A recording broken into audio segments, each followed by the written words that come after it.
Hey everyone, this is Yvette Hampton, host of the Schoolhouse Rocked podcast. Thank you so much for joining us again today. I am thrilled that you are here with us. I hope you are having a fantastic homeschool day, or maybe you're listening on the weekend and catching up on the podcast. Whatever you're doing, I hope you're having a great day and enjoying your family. I have a really special guest on today that I'm really excited about. Her name is Kathy Barnette, and I am so excited to introduce you to her because she is one of those people who, if we ever were to have an underachiever on the podcast, it would not be Kathy. She may be the overachiever. She is just a woman that God has used in big, big ways in many areas. And so I would love to introduce you to her. Kathy, welcome to the podcast. Thank you for having me, Yvette. I'm so excited to be here with you and your listeners. Yes, me too. So we first found out about you actually from my father-in-law. He said, have you heard of this lady named Kathy Barnette? He said, she's on Fox and Friends, and she's a homeschool mom and a political commentator. And I was like, no, I've not heard of this Kathy Barnette lady, and tell me more. And so, of course, I started stalking you on Facebook, as we all do with one another. And I was just so blessed by who you are, what you stand for, your ministry, and the platform that God has given you. So tell us about what you do, and then I want to talk about just what God is doing in your life. What do I do? Oh my goodness, so much. Or what don't you do? I almost feel, I know it may be shorter to go that route, but I don't smoke, I don't drink. No, first and foremost, I'm a homeschooling mommy. I'm a mama bear. I didn't even know I was a mama bear, but I'm a mama bear apparently. By the grace of God, he opened up a door of opportunity about 2 years ago for me to go onto Fox and Friends primarily, but Fox News up in New York on the national television station, and to begin to speak to millions of people about truth. Truth is what is so on my heart. There's so much information out there. How do you discern between what is truthful and what is just downright foolish? And so I'm very grateful to God for that door of opportunity. Just a couple of days ago, I secured a book deal. I'm so excited. And it is with one of the top 5 publishing houses in the world. And so I'm just so amazed at how good God is. I often say, from a pig farm to the big apple, only God can do something like that. And so I'm very excited. I love that. And you're also a veteran, right? I'm a veteran, 10 years. I know, so you can just keep going. Veteran, worked in the Wall Street environment for about 4 years. Worked in corporate America, an adjunct professor of economics and corporate finance. I used to charter buses before I started doing television to take people to the state capitol in Illinois and show them how to walk and talk to their elected officials, because believe it or not, these people work for us. And sometimes I think we forget that. And so that was one of my grassroots efforts. I didn't even know it was grassroots until many years later, like, oh, that's what I was doing. But it just comes so natural that this is my world. My babies are going to inherit this. And by the grace of God, it's our job as parents, mothers, mama bears to get out there and to let our voices be heard. Yep, that's right. You're doing a fantastic job of getting out there and allowing the Lord to use you in that way. Talk to me about your homeschool journey, because I love that with all of your accomplishments, the one thing that you constantly say is you are first and foremost a homeschool mom. You are a child of God, daughter of the King, and you are a homeschool mama and a wife, and that's your real gig. And in fact, I led with that when I started going to Fox. I will not be ashamed. I remember saying to myself, but going to the beginning, we had just moved from Texas to Illinois, and I was pregnant with my second daughter. So this is back in 2008. I was very pregnant, as they say in the South. And I was walking around in our cul-de-sac, rubbing my belly, just talking to the Lord. And I heard God so clearly say to me, you are going to homeschool. And I stopped in the middle of that. And I said, no, pick something else. I know, so arrogant. I'm so grateful to God and his kindness, his grace, and his mercy that he bestows on us. But in all my arrogance and wisdom, I thought I knew better because I have so many degrees. I have so much experience. Surely you're going to use me to make a real impact in our world. And homeschooling just was not on my top 100 things that I could be doing with myself.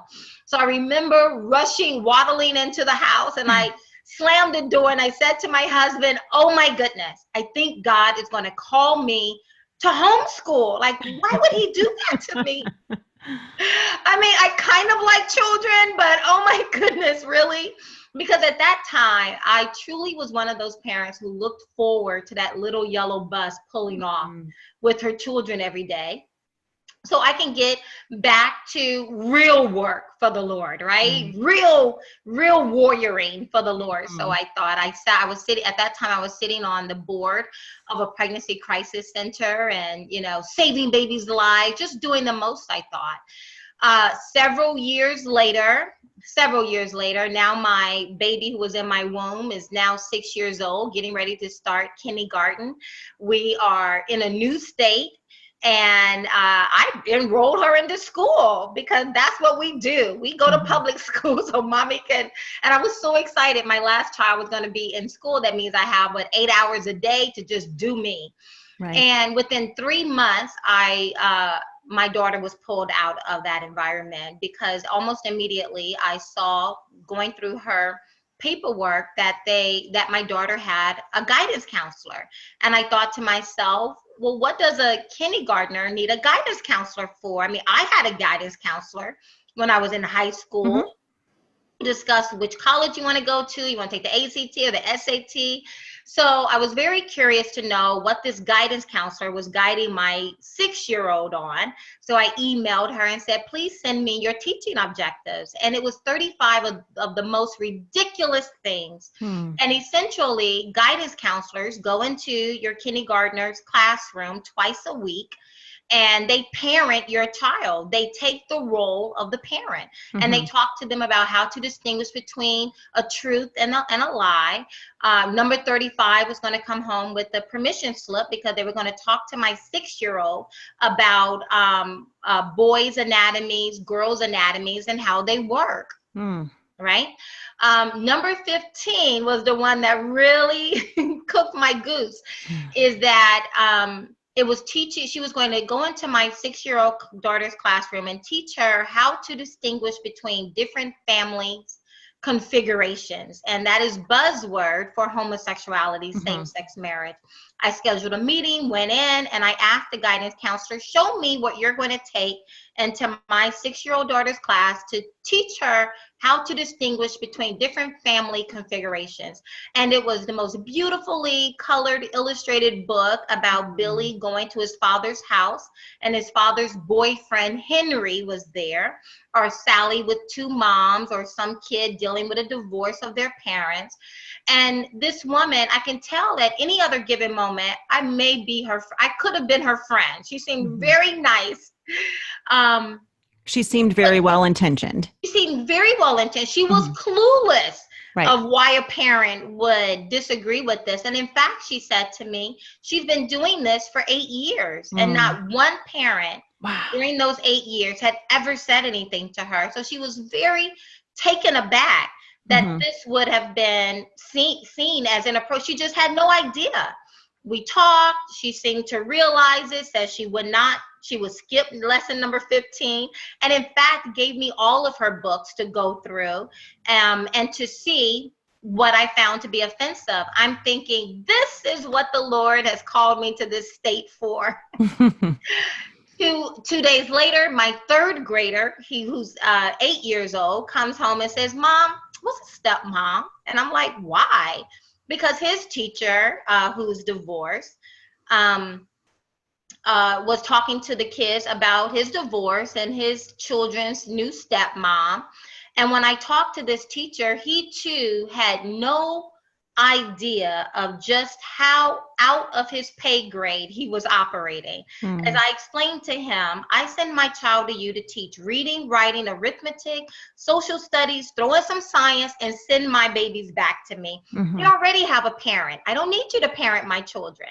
In fact, they have two parents, and we're doing what we believe to be the best thing for our child. He had no idea. So within 45 minutes of that conversation, a light bulb went off over my head that said, take your kids out of this. And that was on a Friday. Monday, I took them out of the school system. Tuesday, we're all sitting around our kitchen table, and I'm like, okay, now what? I have a very large social media following. I put it out there. Help! I'm homeschooling. I have no idea what to do.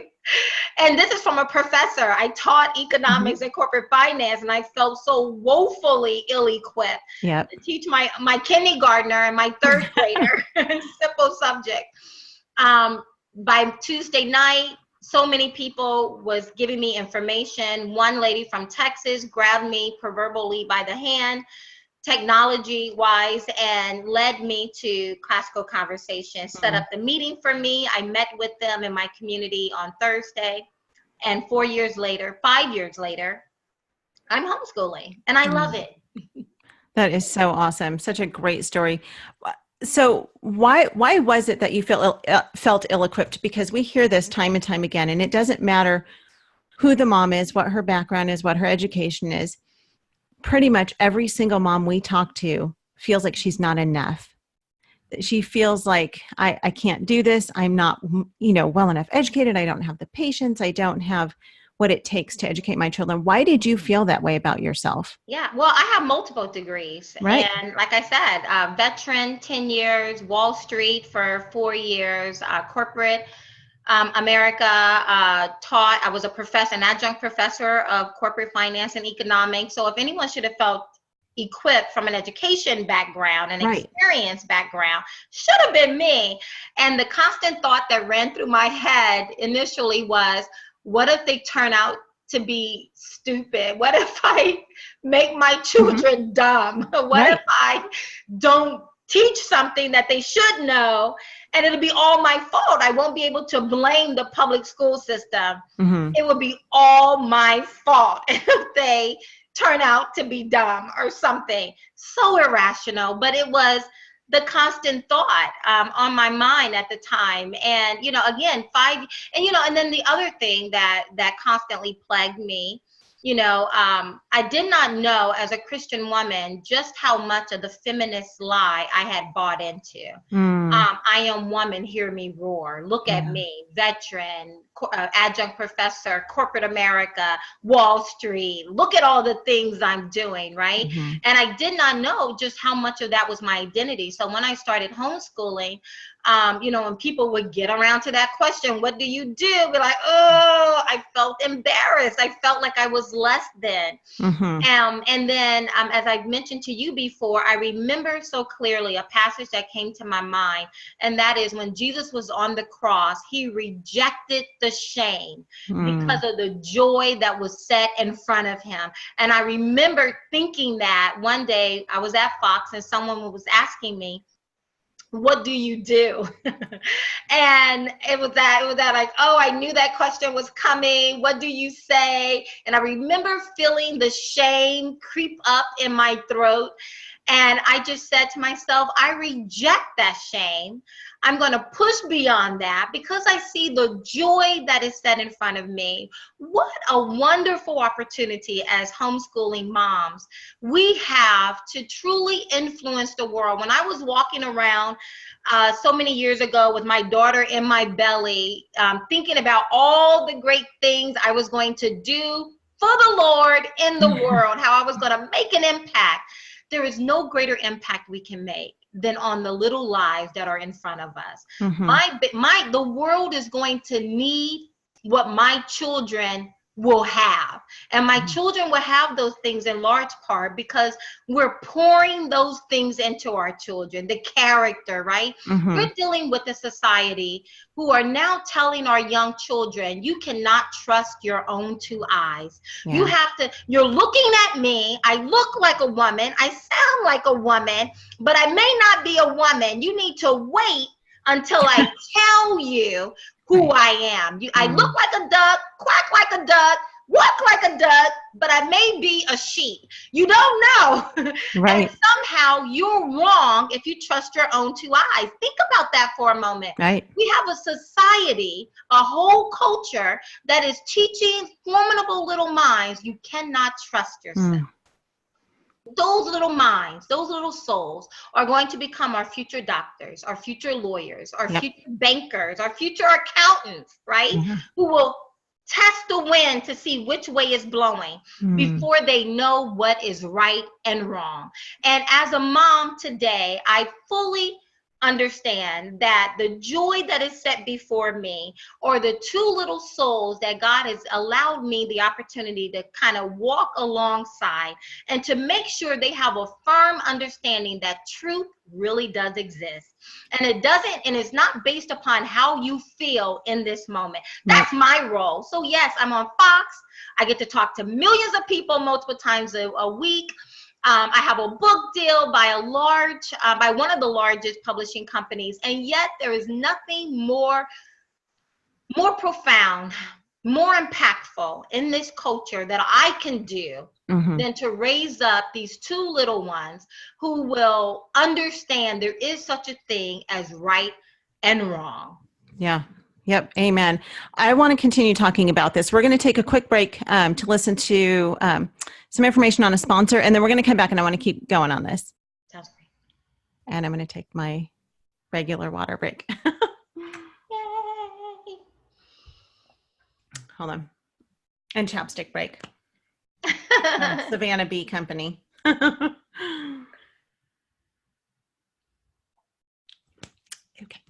All right. You good? I'm good. All right. Hold on 1 second.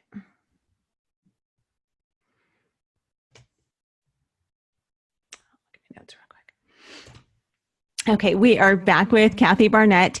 We're talking about just the impact that we get to make in the lives of our children through having them at home with us, and how in the midst of all of the other things that you're doing, that we do, the most important thing is getting to speak into the hearts of our kids. How do you do that practically on a day-to-day basis? Because I know you're all over the place. I talked to you the other day, and you were in your chauffeured car on the way back home from Fox. And I think you had your kids in the car with you, actually, that time. I think they had been on with you. And so I know you're a mama who's just, you've got a lot going on. But how do you focus your attention on a regular basis on your children and really work to help guide their hearts and direct them to living a life that will have a great impact? Yeah, you know what? It's a moment by moment. I heard someone say, we just celebrated the homegoing of my sweet aunt.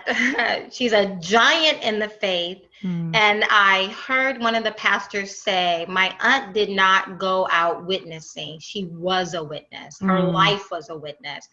And I vehemently agree with that. And that is how I earnestly try to live my life. The way I talk, the way I walk, what I read, how I dress, how I eat, just everything about me. My children are always with me. They're at Fox almost every time I go on. So they're in New York. They, if I have a speaking event, my babies are usually in the background somewhere. They're always with me because that's a part of homeschooling. Yep. And they watch everything. My daughter watches her mommy interacts with other men, right? The way in which I do that, I'm witnessing. My son sees me, in those quiet moments, right? Where what I'm watching on television, right? In my home.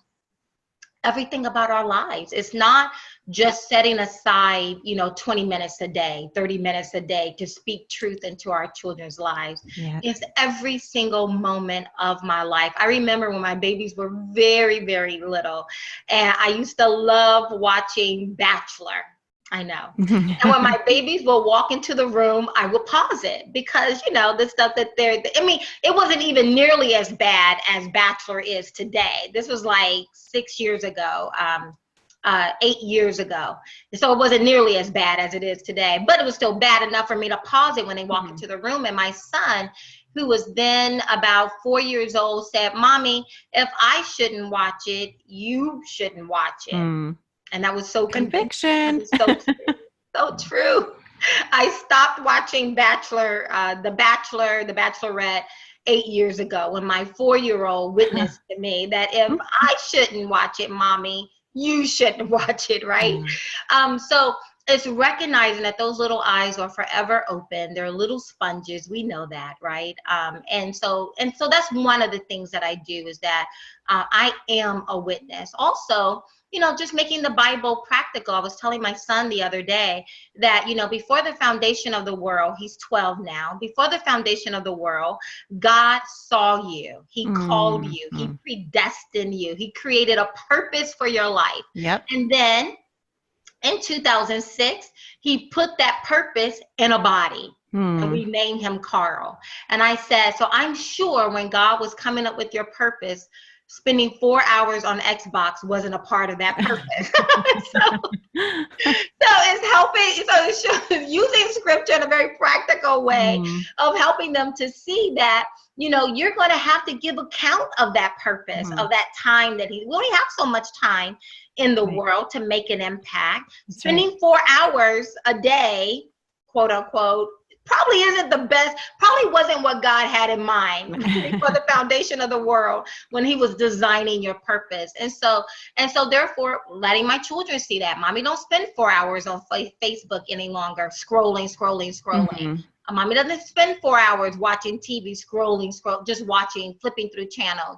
Because that's probably not what God had in mind when he designed me as well. So our whole lives have to become a witness to our children. Oh, I love that answer so much because, and we talk about this all the time on the podcast. And sometimes I feel like people are going to be like, yeah, you say that all the time. School is not sitting and doing worksheets all day long. That's not what it is. That is part of schooling our children.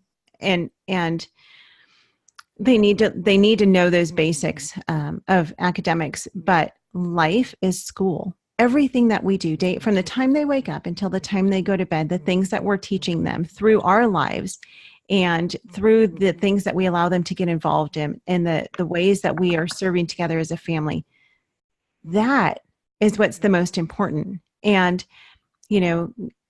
God is not going to ask our children when they come face to face with him how well they did in math or science or English.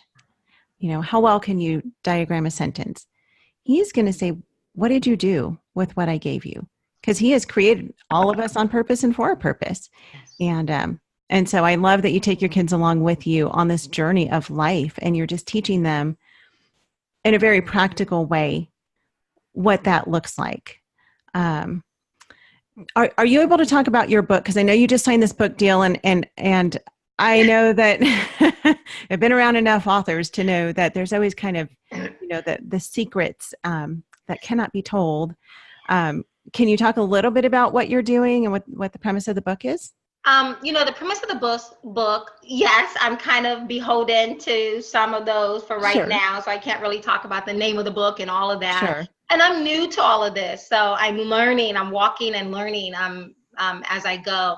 But the premise of the book, it talks about my own life, growing up on a pig farm in a very small rural area. It talks about, my genesis. I am the product of a rape. And yet, how God has used my family, my own life, the life of my mother, the life of my father's side of the family, because they all knew each other at the time, and just what God has done, the workings of God, right? How he's able to take ashes and make something beautiful out of it, and just trusting him. He has plans and purposes we have no idea about. Yeah. And just learning to trust him, learning to say, not my will, but your will. I had a completely different thought in mind about my life and what I would be doing with my life and everything that and everything that I had planned. And yet, but God has Yep. something completely different. And I guess that's what I would love to just encourage your listeners is to trust God. There used to be that shame in the back of my throat when I had to tell someone, oh, I homeschool, because I didn't know how much of the lie of the world I had swallowed, that in order to be important, you have to be doing something important. And staying at home and raising your children and homeschooling them just doesn't really qualify as meaningful. Especially when you're surrounded by a lot of elites like you often are at these various news stations. And yet, rejecting the world's idea of who I am. According to the world, my pedigree is nothing to be proud of. And it's most definitely isn't something you want to write a book about. And yet God. Yep. And so I love that. So there's an element of, how I grew up, the circumstances surrounding my birth, being Black and yet not being a Democrat, and how I walked out of that environment, and just how as Americans, not allowing ourselves to be defined by others, not allowing others, using my own life, my own personal story, using the story of the African American community to kind of put a spotlight on all of us as Americans in this journey we're walking, and not allowing people to stereotype us and tell us, you're a woman, vote for a woman. You have ovaries, so clearly you should vote for Hillary. You're Black, vote for a Democrat. You're gay, Democrat. You're this, Republican. You grow up in the South. Okay, you must be, a Republican, but just not allowing people to box us in and to learn our true identity and to walk in that. Yeah. Oh, so beautifully said. I love what God is doing with you and the way that He's using you. We're going to wrap up the podcast, but I want to continue talking. And I would you be willing to share more of your testimony and as we continue on for Backstage Pass members? Oh, of course. Oh, I would love that. Okay, let's do that. So we're going to wrap up the podcast. For those who have been listening to the podcast, you know that with many of our interviews, we actually continue on for an additional 15 to 30 minutes on the Backstage Pass membership site, because we do video of all of these. We actually record these on Zoom. And so we put those videos on the Backstage Pass membership site. And that's a place where you can go and help support the production of Schoolhouse Rocked through a paid membership. It's like $4.99 a month or less if you do a yearly or lifetime membership. But we have a ton of great content on there. And so the extension of this video will be on there. So if you want to hear the rest of Kathy's story, you can go on there. But you have done such a great job of just encouraging us and just showing that God can still do great things with you as a homeschool mom. And He can use you in very, very big ways. So really quickly, I would love for you to just give one last encouragement to the moms. And I want to ask you, sometimes I ask him for encouragement for one set of moms and sometimes for another, but I would love for you to encourage both sets of moms. And here's the two that I want you to encourage. One, the mom who's thinking about homeschooling, and she was in that same state that you were in, where you're like, who, me? What?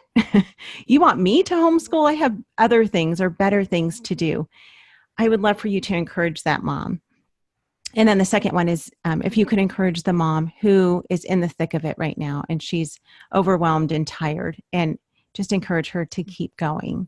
So if you could give those last two words of encouragement, and then let's tell people where they can find you, that would be awesome. Awesome. I think it's the same bit of encouragement I would offer to both sets of parents, and that is to trust God.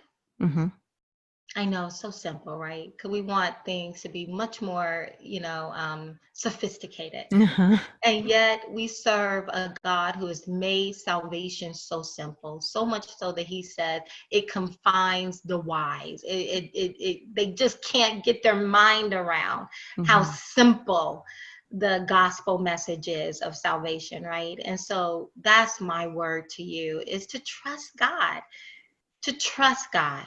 Be silent, be still, and just trust him. What was the last thing he said to you? Trust him in that. Yeah. Oh, I love it. I love that you say be silent. I think I shared this with you a few weeks ago when we were talking in that, God just has us on this crazy journey of making this movie and doing the podcast and just getting Schoolhouse Rocked up and rolling. And it's been a really exciting but really hard journey for our family and a lot of unknowns, and we're kind of in limbo on a lot of things. And so a few months ago, I felt like the Lord kept just bringing Psalm 46:10 back to my mind. Be still and know that I am God. Be still and know that I am God. Over and over again. I mean, like literally, he kept speaking that to my heart. And then we drove by a church like this one week specifically. We drove by a church and there was a big marquee sign out front. And of course we drove by, and as soon as we drove by, it popped up, be still and know that I am God. And then we went to a coffee shop the next day and there was a big sign on the coffee shop wall that said, be still and know that I am God. And so over and over again, he continues to remind me, just be still. And that doesn't mean don't do anything. That doesn't mean sit on your couch and watch TV all day long. Watch TV all day. And wait for God to just fill in all the gaps. But trust in him, like you said. He is a faithful God. And if he has called you to homeschooling and he has called you to disciple the hearts of your children, he's going to equip us with everything that we need in order to accomplish that. So thank you for that encouragement. Where can people find you? I'm all over the place. You can go to KathyBarnette.com. That's Kathy with a K. I'm trusting you have links out there for I do. them. Yep. We'll put links in the show notes. KathyBarnette.com. You can also see me on Facebook, Kathy Barnette for Truth, or Twitter handle is Kathy for Truth. I'm also on Instagram, YouTube, all out there. I would love to connect with your listeners. I would love that. And then how often, I know it's kind of sporadic, but how often are you on Fox and Friends and how can people see you on there? Do you have? Yeah, I'm on maybe about 2 to 3 times a week. It just depends on what's going on. And so I'm on there 2 to 3 times a week on Fox and Friends, Neil Cavuto, Martha MacCallum, and a variety of other places. But again, you can go to KathyBarnette.com. The overwhelming majority of my hits are out there under the media page or on Facebook. So okay.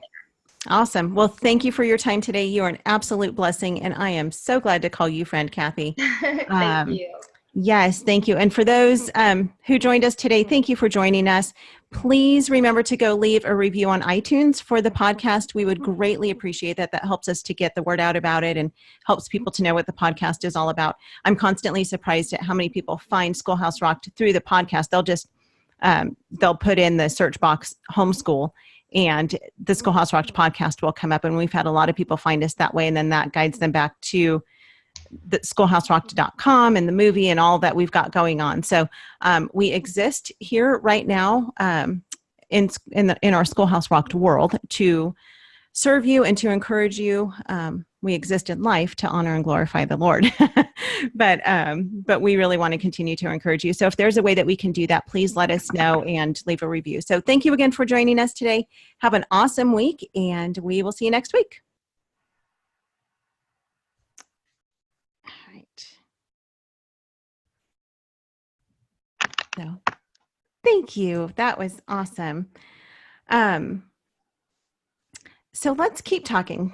So those who are watching us on Backstage Pass, thank you guys for sticking around. I love feeling like there's a group of you who are just kind of sitting in the studio with us and getting to watch what we're doing and getting access to this Backstage Pass part of it. But Kathy, you were talking a little bit about your testimony and just the things that God has done. Can you just expand on that a little bit? And I would love to hear kind of your life testimony, because I've actually never heard that part of you. You and I talk, but I don't know a whole lot about where you were and growing up on a pig farm and getting to the point where God has brought you today.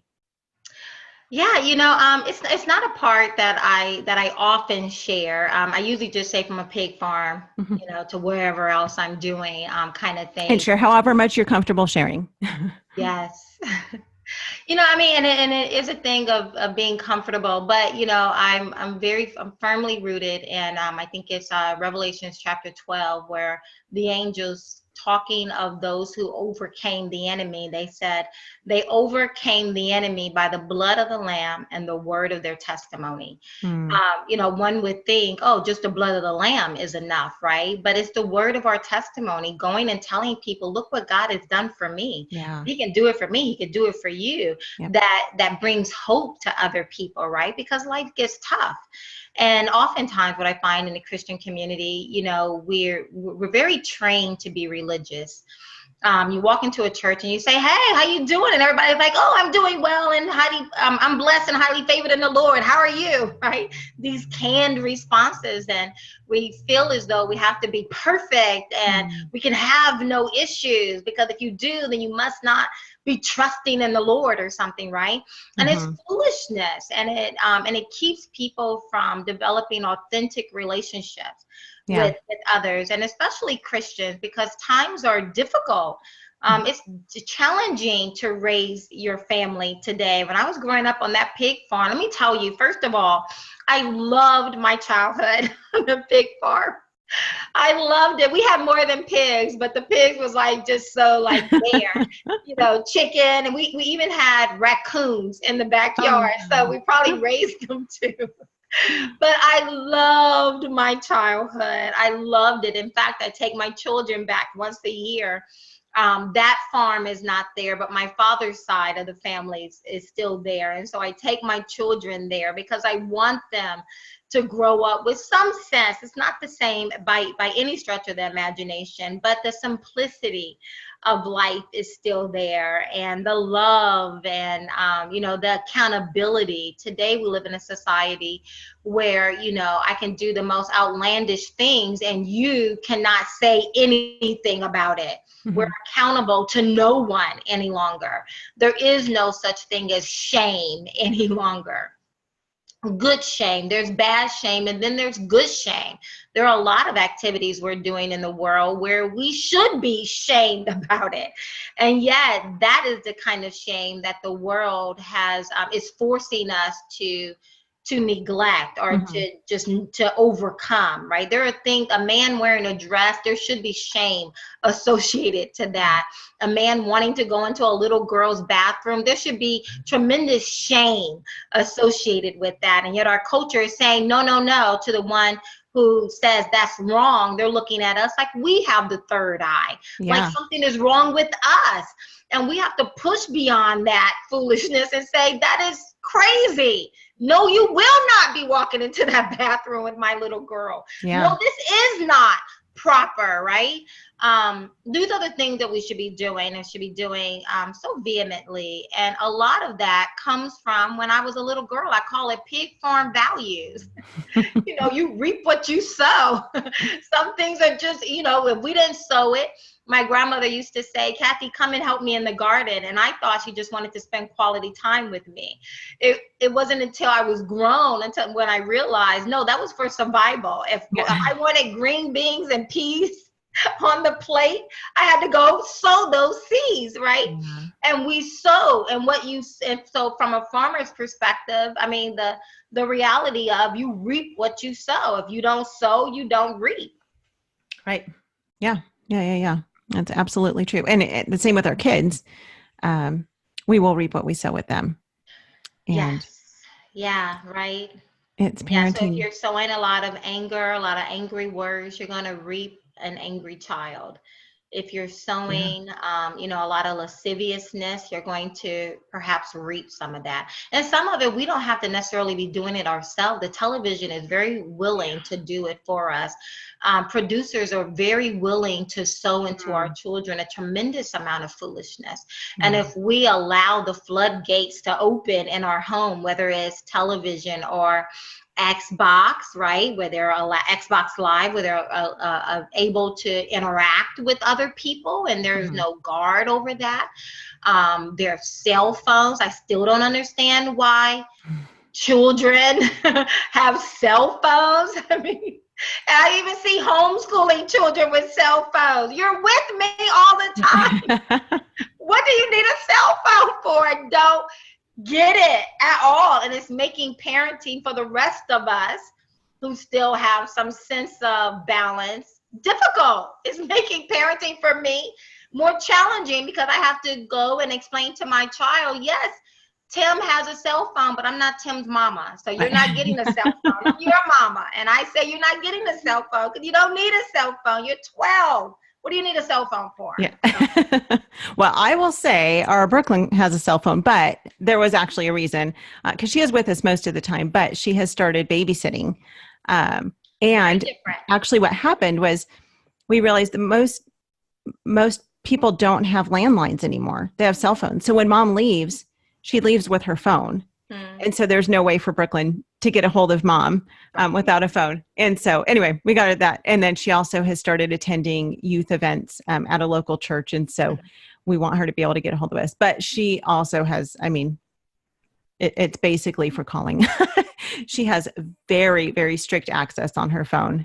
She basically has no access to anything. She doesn't have internet or anything on there. So anyway. I know. It's a phone. Wow. Go figure. Yeah. It's a phone. She has a few games on there. She can. And when my son and my daughter starts going off into the world without me, then we can reevaluate that. But, yeah. I mean, I saw an 8-year-old with a cell phone. Right. I don't get it. No, definitely not at 8. And actually, I was pretty surprised because Garrett is the one who, when she turned 13 and started babysitting, he was the one who said, I want her to have a phone. And I was like, you want her to what? He said, I want her to be able to get a hold of us anytime. Yes. Yeah. And so anyway, well, I talk about, let's see, what do we want to talk about? I feel like there's so many different directions that we can go with you still, because you are just such a wealth of information and all kinds of fun and exciting things going on. I would love to talk about Fox and Friends and how did you get involved in doing that? And what is your role there? Because I know you are a conservative political commentator on there. How did that all happen? And how is the Lord using you in that platform to be able to How did that happen? Well, Trump happened. So this is during right after the primary for 2016, and President and now candidate Trump became, or primary Trump became the candidate for the Republican Party.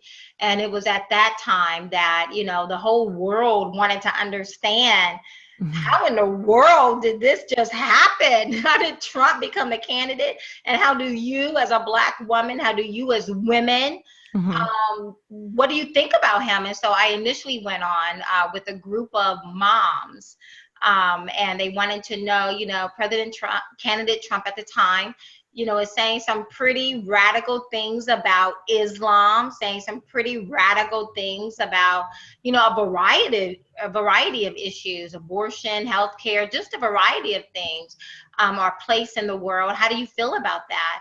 And so I popped on the scene because of Trump popping on the scene, now President Trump. And then as a Black mother, the Black woman, you know, and mom, they were, you know, according to our culture, I should be a Democrat. And so by the grace of God, I believe, but one of the things that kind of set me apart was the fact that, no, I'm not a Democrat. And it's not based on emotions. It's based on, I mean, I started off as a Democrat because I am Black. And if you're Black, there's a 97% chance you are a Democrat. But, you know, going through college, studying economics, working in the Wall Street environment, looking at how other people from different perspectives are living and realizing what the Democratic Party are offering is just foolishness. And it hasn't worked over 50 years, and it's not going to work because the promises that they give, it sounds pretty. I tell people all the time, I mean, free education, that sounds pretty. I mean, who doesn't want free? I'm still paying off college loans. Yeah. Who doesn't want free? Universal health care. I mean, that sounds so pretty, right? Just guaranteed jobs for everyone. Yes, you know, people at McDonald's making $24 an hour. Okay, it sounds pretty. Yeah. But if you understand economics, if you understand history, you begin to quickly realize the foolishness in all of that, right? and recognizing that these people don't intend to do any of the things they're saying. It's just pretty words for ignorant population of Americans and world, because you see those principles, socialist principles, being played out all across Europe. And you have enough gullible people where free sounds good. Yeah. Thomas Sowell, a famous economist, said, he wrote a book, Stage One Thinking. Stage One Thinking says free. Ooh, free. That's good and exciting. But then Stage Two Thinking says, wait a minute, who's going to pay for that? Because free ain't free. That's right. Yeah. And, and we have a lot of Stage One thinkers in our culture where, you can have an Alexandria Ocasio-Cortez, very popular millennial Congress woman now, House Representative, who can say universal health care that's going to cost $32 trillion. And when you ask her how you're going to pay for it, she just blinks into the camera like a deer in headlights. And yet she's very popular, right? Yeah. She has no idea that she's going to pay for universal health care, but we don't need to think about that. Free. Yeah. So, yeah. So that's basically how I started that journey of just kind of pushing against some of those foolish narratives. And I believe by the grace of God, he's just gifted me with the ability of taking complicated concepts and making them relevant to you at your kitchen table. Mm-hmm. How is $32 trillion universal health care going to impact you and your kitchen table? And helping people to understand, right? Like, no, let's walk through that a little bit and let's kind of look at that and see how that's going to impact you. Yeah. Yeah. How do you see that homeschooling? Because we've heard this time and time again, where people have said, they believe that homeschooling is what's going to save our democracy and what's going to save our nation. Do you see that happening, and how do you see the homeschooling revolution playing into the future of our nation? Yeah, we are true radicals, homeschooling mamas. Yeah. I mean, we are the radicals. There is nothing more radical than to go against culture and say, I'm pulling my babies out of this and I will teach them myself. There's nothing more radical than that. I mean, we are purists when it comes to, when they have the word radical in Webster, it should have a bunch of homeschooling moms pictures there, because we are the quintessential definition of what it means to be counterculture and to be radicals. And I don't even think most of us understand what it is we're doing, because most of us are like, oh, I don't follow politics. I'm not really into the culture. I just kind of, do my own thing with my children. We have no idea just how much of a radical we are against counterculture, how much of a soccer punch we're giving to the culture, to politics. I don't think we fully realize that and appreciate that as homeschooling moms. But yes, while public school children are learning to be PC, my children are learning, while public school children are learning to speak PC, my children are learning to speak Latin. While public school children are learning, how to be tolerant of every single foolish thing that come in front of them and to judge nothing, my children are learning how to rightly divide truth from lies. My children are learning how to take a topic and how to bring in history, bring in facts, bring in logic, and be able to clearly analyze what someone is bringing in front of them, to be able to discern if this is good or if this is error, and which way do we want. I love John Adams' quote, who said, our Constitution is made only for a religious and moral people. It is wholly inadequate for any other kind of people. Our Constitution is just ink on a piece of paper if we do not have moral and religious people. Moral people mean people who simply know the difference between right and wrong, up from down, left from right. Right? And without that being the core of our population, you can have a Beto O'Rourke, who is very, very popular right now, who is going to be running more than likely for a 2020 presidential bid, who is now questioning just earlier this week on if we even need the Constitution at all. But when you have enough people who are immoral, who say a man is really a girl is really a man, when you have people who, what is the woman's name? What is her name? I can't think of her name right now. But it was the lady who was running the NAACP in California, I believe, who was clearly white with 2 white parents, and she colored herself black and wanted to be a black person. When you have a society who says, as one of the MSNBC hosts said, well, maybe she is black. No, she's not. She's white. Right. But when you have that, or when you have Elizabeth Warren writing on her Harvard application that she's Native American, and then she takes a DNA test and doesn't understand why the rest of us are looking at her as the liar that she is, when her DNA tests come back as 0.0009% Native American, meaning the rock outside has more Native American heritage than she does. Yeah. But when you're growing up in a society that is pushing this kind of foolishness and nonsense, and then you have us as homeschooling moms, and then add to that Christian homeschooling moms, we're teaching our children there is such a thing as right and wrong. And it goes back to what John Adams said, our Constitution is only made for people who know the difference between right and wrong. Yeah. And if you move from that, our Constitution no longer matters. Yeah, that's right. And I would agree, and at the same time argue that they know right from wrong. Our kids know right from wrong. But kids going into the public schools, they also know right from wrong because they have that God consciousness that they've been born with. It's a vacuum. But that right and wrong is being taken away from them. They're being indoctrinated to think that wrong is right and right is wrong. Yeah. And so they're undoing what God has already perfectly created inside of them. Yes. And what a pity. How very sad, and really how very disgusting that we're taking. Disgusting when you have minds. You know, we now have transgender story times for 3 and 5-year-olds. And think about the parent. Because you and I can laugh at that, you know, man and a woman's, you know, in a little mini skirt. You and I know the difference, and we know there's something not quite right there, right?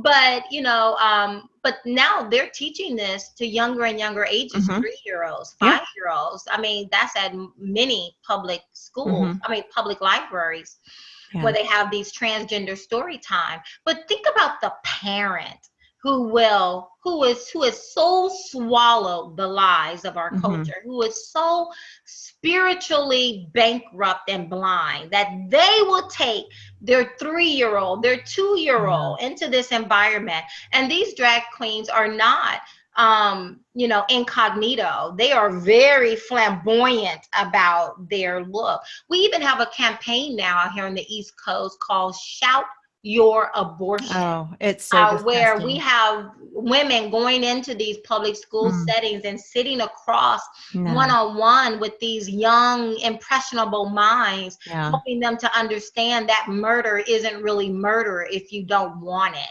Right. Yeah. And I love being able, more and more, I'm sharing that aspect about my life, because one of the key arguments every time you talk to someone who wants to push abortion is that, well, what about rape? Well, what about rape? Are you saying that someone, you know, I mean, I had no control over my conception. So are you saying that my life is not valuable, that I should not be given the opportunity, right? You're looking at me, you're looking at who I am and who I've become. Are you to say that that child has no value? Who are you to say that child has no value? I mean, but that's the culture in which we live in, when we have usurped ourselves as God. Because if I want the baby, I say he, she, and everyone is happy for me. If I don't want the baby, well, it's just a blob of cells. It's just a blob of tissue, right? So it's really based upon me assigning value to that child's life. So now I'm playing God to determine if that child is valuable or not. And I say, even under the most despicable of circumstances and how that child ended up in that mama's belly, is still no excuse for mass murder. No, it's a creation of God. It's still valuable. I'm still valuable. I'm still worthy. I just produced 2 wonderful little babies. I have a whole life. Yeah. So regardless of what others may say about me, I still have value and I still have worth. And I think about the innumerable children that we have allowed in our culture to be murdered because we say, well, what about this? What about that? And you're just murdering them, giving them no opportunity. You're cutting, and in the Black community, we've annihilated whole generations of people, of human beings. Yeah. And it's just, it breaks my heart when I think about those little souls. I'm so grateful for my grandmother, who was a net for my mother and I when that happened to her. I'm so very grateful for that. And we need more voices. We need more of us who think, oh, I just homeschool. I'm not that significant in this scheme of things, to stop with the foolishness, to stop accepting the lies that the enemy have told you. That's right. And to learn your identity. Spend some time in the Word of God and begin to take ownership of your true identity in Him. Yeah, that's right. And teach it to our kids. Teach them that they're valuable, because putting them in the public school system that tells them you don't really even know what you are. You were created from nothing. Monkeys and apes. Right. And you might be a girl if you're a boy, and if you're a boy, you might be a girl, and you have no significance in life. They have no value.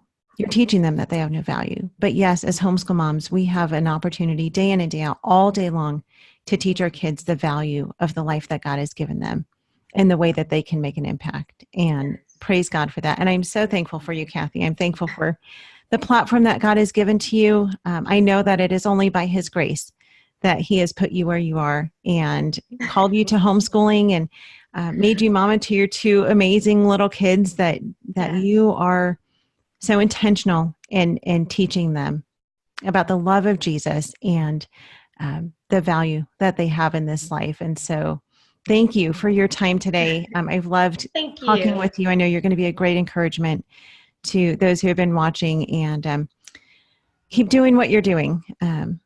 Keep encouraging moms out there. Keep speaking out truth on every platform that God puts you on. Keep doing what you're doing. Yes. So I will. Thank you so much. Yeah. Have an awesome rest of your week. And you and I will talk again soon. Yes, we will. Blessings. All right. Thank you, Kathy. Bye.